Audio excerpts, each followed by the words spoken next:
세례 요한이 잡힌 뒤 예수님께서는 갈릴리에 오셔서 하나님의 복음을 선포하셨습니다. 오늘 본문 14절에 나타난 상황의 전개는 이렇습니다. 매우 간결하지만 대단히 중요한 구절입니다. 세례 요한이 잡혔다. 그 후에야 예수님은 갈릴리에 오셨다. 그리고 예수님은 갈릴리에서 하나님의 복음을 전하기 시작하셨다. 우선 세례 요한이 잡혔다는 표현은 넘겨졌다는 뜻입니다. 이 말은 나중에 예수님이 관계 당국에 넘겨질 때 쓰인 단어와 동일합니다. 이는 세례 요한의 삶과 예수님의 삶 사이에 존재하는 평행 곧 유사성을 암시하고 있습니다. 잡혔다는 말은 세례 요한이 헤롯 당국에 넘겨졌다는 뜻입니다. 실제로 세례 요한이 체포되어 헤롯 안티파스 당국에 넘겨졌습니다. 당국에 넘겨진 세례 요한은 베레아 지역 마케루스 성체의 감옥에 수감이 되었습니다. 하여튼 이로써 세례 요한의 시대가 끝났다는 것을 암시하고 있습니다. 다시 말해서 예수님의 공생애는 세례 요한의 시대가 종료되면서 시작되었습니다. 그런데 예수님은 공생애를 유대 지방의 예루살렘 지역에서 시작하지 않으셨습니다. 예수님은 자신이 자라나신 토양인 갈리로 돌아가십니다. 그 사건의 전후 관계는 이러합니다. 예수님은 갈릴리에서 출발하여 요한의 세례 운동이 일어나고 있는 유대 땅으로 가셨습니다. 그리고 거기서 요한에게 세례를 받으십니다. 그때 성령을 받으십니다. 그리고 나서 마귀에게 시험을 받으십니다. 그 시험에서 마침내 승리하십니다. 그런 후 다시 갈릴리로 돌아오십니다. 예수님은 성령을 받은 승리자라는 것이 입증되었습니다. 그 성령의 능력에 힘입어 예수님은 갈릴리에서 선포하십니다. 무엇을 선포하십니까? 하나님의 복음입니다. 그러면 하나님의 복음이란 무엇일까요? 하나님의 복음은 하나님으로부터 오는 기쁜 소식인 동시에 하나님에 관한 기쁜 소식입니다. 예수님이 선포하십니다. 이르시되 때가 찼고 하나님의 나라가 가까이 왔으니 회개하고 복음을 믿으라. 이 짧은 한마디가 예수님이 선포하신 최초의 복음의 내용입니다.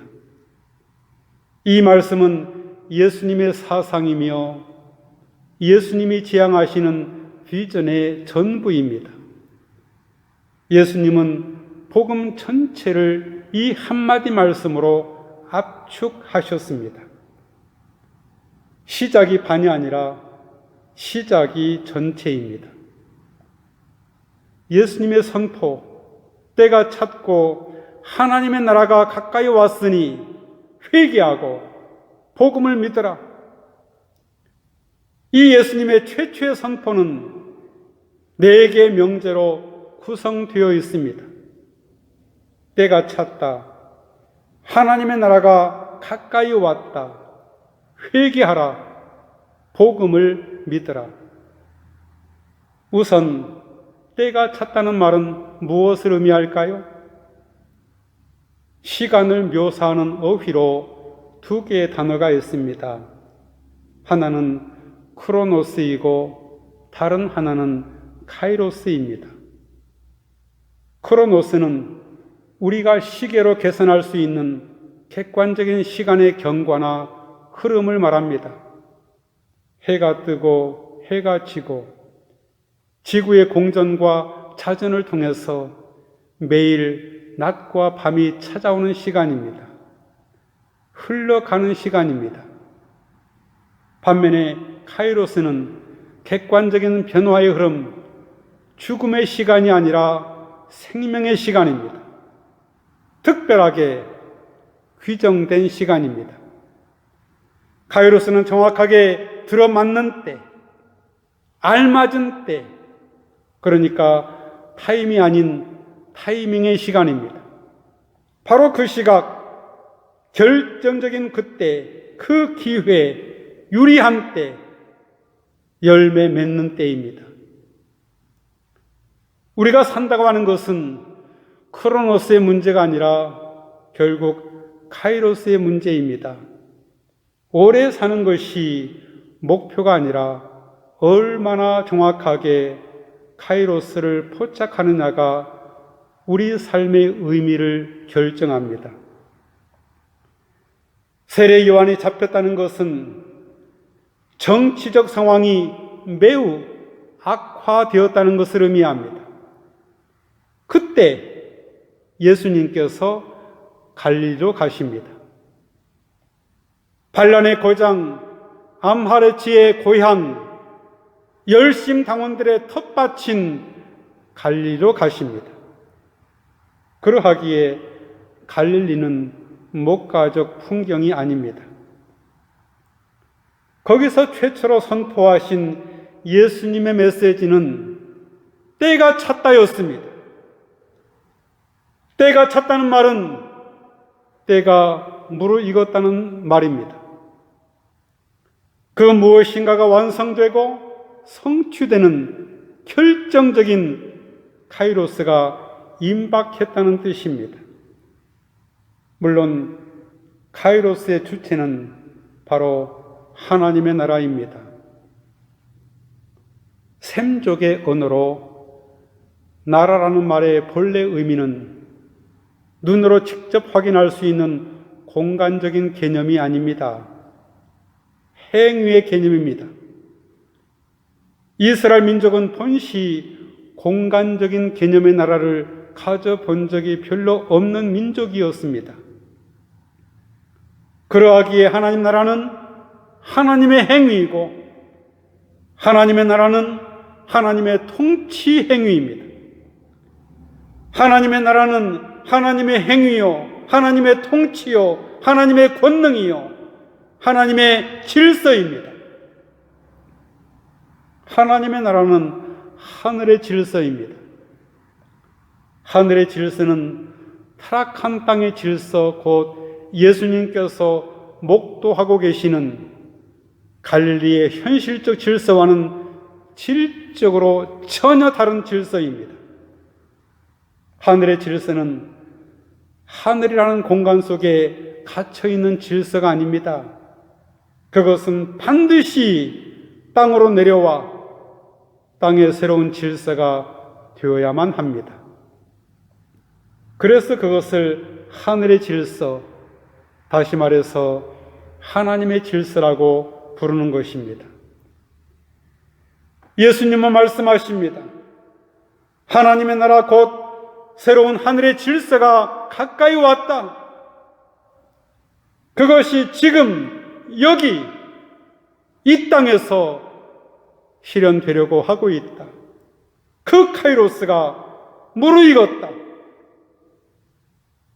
가까이 왔다는 것은 이미 왔다는 뜻일 수도 있고 지금 오고 있는 중이다는 뜻일 수도 있고 앞으로 곧 올 것이라는 뜻일 수도 있습니다.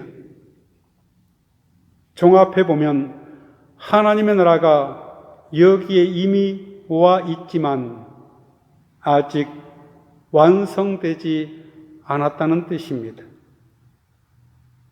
하늘의 질서가 땅에 임한다는 것은 타락한 땅의 질서가 물러나는 것을 뜻합니다. 예수님이 행하시는 모든 기적의 의미는 바로 이것입니다. 내가 하나님의 손가락의 권능으로 귀신을 내쫓고 있다면 하나님의 나라가 이미 너희에게 임하였느니라. 하나님의 나라는 볼 수 있게 임하는 것이 아니요 또 여기 있다 저기 있다고도 못하리니 하나님의 나라는 이미 너희 안에 있느니라. 예수님이 기적을 행하신다는 것은 기적 그 자체에 의미가 있는 것이 아니라 하나님의 나라가 임하고 있다는 것을 보여주는 증거의 표상입니다. 세례 요한의 종말의 카이로스, 곧 종말을 전제로 한 세례의 카이로스는 위협이며 협박이며 판단이며 심판이었습니다. 그러나 예수님의 카이로스는 심판이 아니라 삶의 기쁨입니다. 그러므로 그것은 기쁜 소식입니다. 예수님의 공동 식사인 그 잔치의 자리에 초대받는 기쁜 소식입니다. 예수님의 카이로스는 철저히 하나님의 새로운 질서가 이 땅에 임하는 현세적 카이로스요, 삶의 기쁨이 만개하는 자리입니다. 그것은 개방된 식사의 자리입니다. 잔치 음식을 함께 나누는 기쁨은 사람들에게 최대 행복을 나타내는 상징이 되었습니다. 예수님은 하나님의 통치를 가져오시는 분입니다. 예수님은 하나님의 통치를 완성하시는 분입니다. 시작된 하나님의 통치를 전하시는 예수님의 메시지는 이로써 분명하게 인자의 재림 기대와 구원의 완성을 겨냥하고 있습니다. 그리고 이어서 주님은 회개하라고 하십니다. 이때 회개라는 말은 과거에 지은 죄를 뉘우치라는 의미가 아닙니다. 생각을 바꾸라는 뜻입니다. 생각을 바꾼다는 것은 기존의 자기 관념이나 고집이나 관습이나 신념을 허물어뜨리는 것입니다. 생각의 바꿈은 하늘의 질서 곧 하나님 나라의 부름에 응하는 것입니다. 하나님을 향해 마음을 여는 것입니다.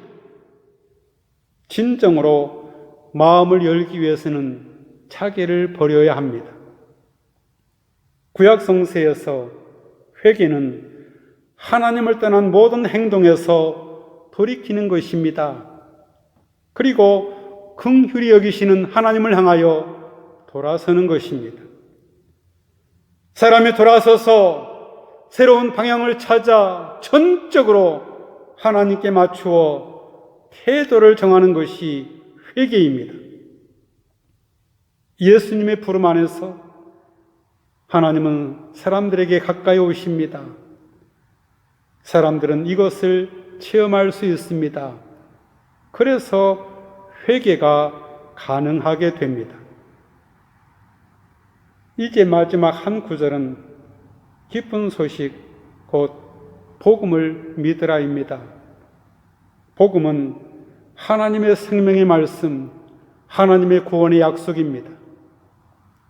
이것은 지금 복음을 믿는 사람들에게 성취될 것입니다.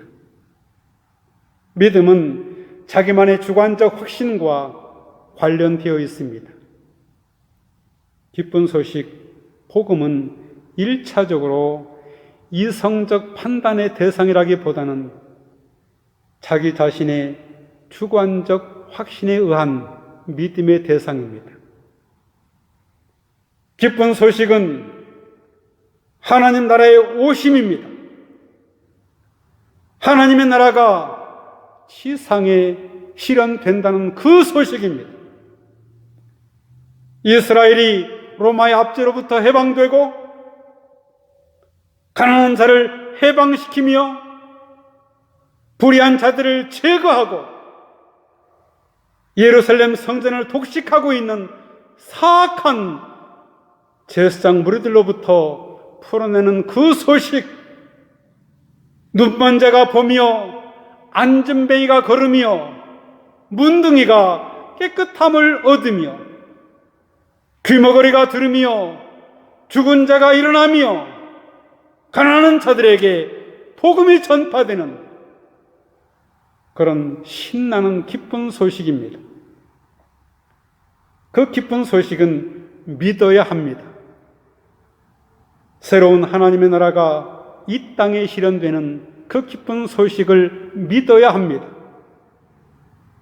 이 예수님의 최초의 선포는 예수님의 복음의 처음이요 나중입니다.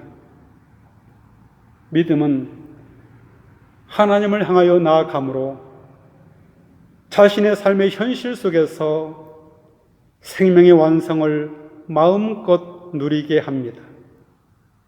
여기서 근본적으로 중요한 것은 신뢰하는 행위입니다. 하나님과 하나님의 권세에 자신을 내어 맡기는 것입니다. 결론입니다. 주님이 우리에게 말씀하십니다. 그토록 오랫동안 너희들이 들어왔던 그 나라가 이제 여기에 왔다. 나의 말을 잘 들어라. 나를 주위에서 보아라. 믿음으로 나를 따르라. 나는 하나님의 나라의 일을 하기 위하여 여기에 왔다. 나는 그 일에 너희들도 함께하기를 바란다. 너희들이 내 곁에서 같이 일하기를 바란다. 이어지는 주님의 말씀입니다. 내가 하고 있는 일이 바로 하나님의 일이다.